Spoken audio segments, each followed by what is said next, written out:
अस्सलामुअलैकुम दोस्तों, welcome back to our channel find Urdu. Arduous arduous का मतलब है मुश्किल या थकावट भरा काम। आर्जुअस का मतलब है कोई ऐसा काम या अमल जो करना मुश्किल हो और जिसमें ज़्यादा मेहनत या वक्त लगता हो।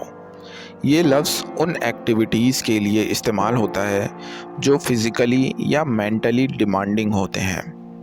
अक्सर लोग आर्जुअस टास्क से घबराते हैं क्योंकि इन्हें कंप्लीट करना बहुत चैलेंजिंग हो सकता है।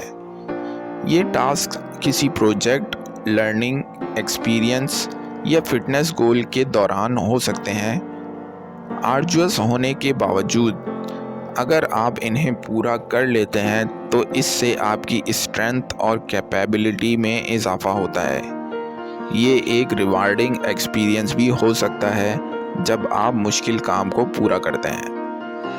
फॉर एग्ज़ाम्पल, मैराथन दौड़ना एक आर्जुअस काम है। Completing the project was an arduous task. Project को मुकम्मल करना मुश्किल काम था।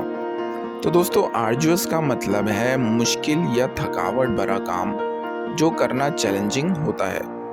उम्मीद है अब आपको आर्जुअस का मतलब समझ में आ गया होगा। मिलते हैं नेक्स्ट वीडियो में। शुक्रिया।